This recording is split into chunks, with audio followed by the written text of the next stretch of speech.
बेटा पानी दे दोगी? मुझे बहुत तेज प्यास लगी है। पर आंटी इसमें पानी तो बस इतना सही है। कोई बात नहीं, मुझे यही दे दो।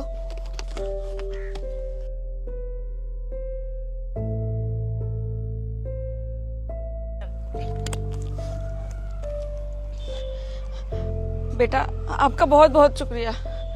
कोई बात नहीं आंटी जी। बेटा कुछ खाने के लिए मिल जाएगा क्या?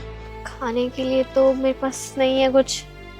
ठीक है बेटा, कोई बात नहीं, मैं कहीं ना कहीं से कर लूंगी। पानी देने के लिए बहुत बहुत धन्यवाद। वैसे आंटी आप यहाँ अकेले क्यों बैठे हैं? मतलब मैं पूछ सकती हूँ आप यहाँ क्या कर रहे हैं? आपका कोई घर वगैरह नहीं है क्या? घर है ना बेटा, लेकिन उसका कुछ अता पता ही नहीं है। मैं कुछ समझी नहीं। वो बेटा मैं गांव से आई हूँ अपने बेटे के पास। मैं स्टेशन से घर आ रही थी, किसी ने मेरा बैग चुरा लिया, उसी में मेरा फोन भी था। अब समझ नहीं आ रहा है कि अपने बेटे को कैसे बुलाऊं। मैं स्टेशन पर बहुत देर से इंतजार कर रही थी, लेकिन मेरा बेटा आया ही नहीं। अब समझ नहीं आ रहा है कि मैं कहाँ जाऊं, किससे बोलूं। भूख भी लगी है और प्यास भी लगी थी। वैसे आपके बेटे का नाम क्या है? मेरे बेटे का नाम अभिषेक है। ऐसे तो आंटी अभिषेक नाम के बहुत सारे लड़के हैं।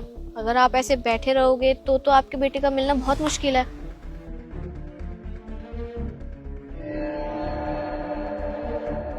एक सेकंड, मुझे तो काम वाली चाहिए थी ना, और ये लग भी रही है। एक काम करते हो, इसी को रख लेती हूँ। वैसे आंटी आप चाहो तो मैं आपकी मदद कर सकती हूँ। मतलब आप मेरे साथ मेरे घर चलो, आप मेरे घर पे रह लेना मेरे साथ। बदले में आप थोड़ा छोटा मोटा घर का काम कर देना, और बदले में मैं आपके बेटे को ढूंढने में आपकी मदद कर दूंगी।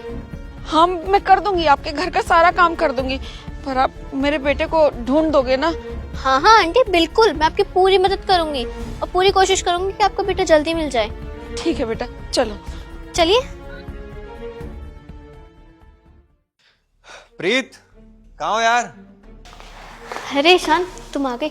मुझे ना तुम्हें गुड न्यूज़ देनी है। Good news? क्या मैं? अरे नहीं, वो वाली गुड न्यूज़ नहीं।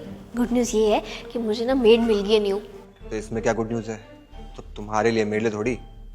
अरे तुम्हारे लिए भी गुड न्यूज़ है, क्योंकि जो मेड मुझे मिली है ना वो फ्री में मिली है। क्या? फ्री में? इतने महंगे शहर में तुम्हें फ्री में एक मेड मिल गई? अच्छा चलो मान लिया कि फ्री में मिल गई, लेकिन काम वाम करना आता है उसे, या खाली आराम से बैठने आई है वो यहाँ पर? अरे नहीं नहीं, सारे काम कर लेती है। 2-3 काम करे हैं और परफेक्ट करे हैं। अभी किचन में बर्तन धो रही है। तुम्हें पता है मैं मार्केट से आ रही थी ना, रोड साइड मिली मुझे, तो इन्होंने तब मुझे अपनी कहानी बताई कि गांव से आ रही थी तो फ़ोन वगैरह चोरी हो गया इनका, और तब से अपने बेटे को ढूंढ रही हैं, और उनका बेटा मिला ही नहीं। तो मैंने सोचा कि घर ले आऊँ, इसी बहाने काम भी कर देंगे सारा, और बदले में मैं उनका बेटा ढूंढने में उनकी मदद कर दूंगी। मैंने ऐसा बोल दिया उन्हें। अच्छा, इससे बुरा हो उनके साथ नहीं? अच्छा सुनो। जी साहब। अभिषेक बेटा तू यहाँ? बेटा तू यहाँ? आंटी जी आपको कोई गलत फहमी हुई है। ये अभिषेक नहीं, ये तो ईशान है, मेरे हस्बैंड। नहीं बेटा, यही मेरा बेटा अभिषेक है। इसी को मैं 4 दिन से ढूंढ रही हूँ। ईशान, ये आंटी जी क्या बोल रही हैं? ये सच है क्या? अरे कैसी बातें कर रही हो यार? मेरे तो कोई माँ बाप ही नहीं है। देखिए आंटी, आपको कोई गलतफहमी हो गई होगी। मैं आपका बेटा नहीं हूँ, आपका बेटा कोई और होगा। कैसी बातें कर रही हो आप भी? अरे बेटा तू कैसी बात कर रहा है? अपनी माँ को भी पहचानने से इनकार कर दिया। तेरे लिए मैं गांव से आई हूँ तुझे ढूंढते ढूंढते, और तेरे चक्कर में स्टेशन पे मेरा बैग भी चोरी हो गया। उसमें जो पैसे थे, जो फोन था, सब कुछ चोरी हो गया। मैंने 3 रात 4 दिन भूखे रह के निकाला है। वो तो अच्छा हो मेम साहब का, जो मुझे रास्ते में मिल गई, मुझे पानी पिलाया, वरना तो मैं पता नहीं कहाँ मर खप जाती। देखो आंटी, अब ना आपका बहुत हो गया। मेरे को सब समझ में आ रहा है कि आप क्या करने की कोशिश कर रहे हो। आपने देखा कि बड़ा घर है, अमीर लड़का है, खुद का लड़का मिल नहीं रहा, तो चलो इसी को अपना बेटा बता देती हूँ। देखिए ये सब नाटक करने की ना यहाँ कोई जरूरत नहीं है। एक तो मैंने आपकी हेल्प करी, यहाँ पे काम दिया, और आपको ये भी बोला कि आपका बेटा ढूंढ के दूंगी, बट नहीं, आपको तो झूठ बोल के हमसे अपने रिश्ते जोड़ने हैं। नहीं बेटा, मैं ऐसा क्यों करूंगी? आपको कोई गलतफहमी हो रही है, मैं सच बोल रही हूँ। यही मेरा बेटा है। मुझे नहीं पता ये क्यों ऐसा कर रहा है। अरे बस करो आंटी, कितना झूठ बोलोगे? मेरे से ही गलती होगी जो मैंने आपकी मदद कर दी। आप जैसे छोटे लोगों की ना मदद करनी ही नहीं चाहिए। आप निकलो मेरे घर से।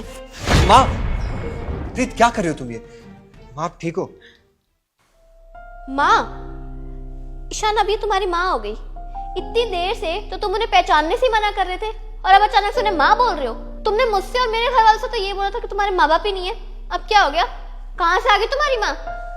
प्रीत देखो, मैं बताता हूँ तुम्हें कि मैंने तुमसे झूठ क्यों बोला। देखो प्रीत, गुस्सा मत करना, बट मैं जानता हूँ कि शहर की लड़कियों को गांव के सास ससुर नहीं भाते हैं और मैं तुमसे बहुत प्यार करता था यार, इसलिए मैंने तुमसे बात छुपाई कि मेरी माँ भी है जो कि गांव में रहती है और हम तो शहर में रहते थे ना, हम माँ गांव में रहती थी। मुझे लगा ये बात तुम्हें कभी पता चलेगी नहीं, लेकिन पता नहीं क्यों मेरी माँ ने अचानक से जिद कर दी कि उनको शहर आना है मुझसे मिलने के लिए। और शहर तो आई, लेकिन मैं उनको लेने के लिए गया ही नहीं। मैंने सोचा 2-3 दिन वो यहाँ रुकेंगी, उसके बाद थक हार के वापस अपने गांव चली जाएंगी, लेकिन मुझे नहीं पता था कि मेरी माँ तुमसे टकरा जाएंगी और मेरा भांडा फूट जाएगा। प्लीज मुझे माफ कर दो। ईशान, तुम पागल हो गए हो और तुम्हें माफी मुझसे नहीं माँ से मांगनी चाहिए। और एक बात बताओ, तुमने खुद ही डिसाइड कर लिया कि मैं कैसी लड़की हूँ या शहर की लड़कियां कैसी होती हैं कैसी नहीं? तुमने मुझसे एक बार भी पूछा कि मैं तुम्हारी माँ के साथ एडजस्ट कर पाऊंगी या नहीं? तुमने तो सीधा अपनी माँ को मार ही दिया। अरे कैसे लड़की हो यार तुम, जिस माँ ने तुम्हें पाला पोसा इतना बड़ा किया कि तुम आज शहर में कमा रहे हो इतनी अच्छी पोस्ट पे, तुम्हें शर्म आनी चाहिए कि तुम उन्हें पहचानने से मना कर रहे हो। नहीं नहीं बेटा, कोई बात नहीं, तुम मेरे बेटे पे मत चिल्लाओ। अगर मेरे बेटे को पसंद नहीं है कि मैं यहाँ रहूं तुम लोगों के साथ तो मैं गांव चली जाऊंगी वापस। अरे नहीं माँ, आप क्यों जाएंगे? गलती ना इन्होंने की है तो माफी भी यही मांगेंगे। आप हमारे साथ यहीं रहोगे बस। हाँ, गलती मुझसे हुई है, माफी मैं ही मांगूंगा। माँ मुझे माफ कर दो, मैं भटक गया था, मैं बस इसको खोना नहीं चाहता था, इसलिए मैंने ये सब कुछ ड्रामा किया। बट अब तो सब सही हो गया है ना, तो अब तो कोई टेंशन नहीं है। माँ आज से आप हमारे साथ इसी घर में रहोगी।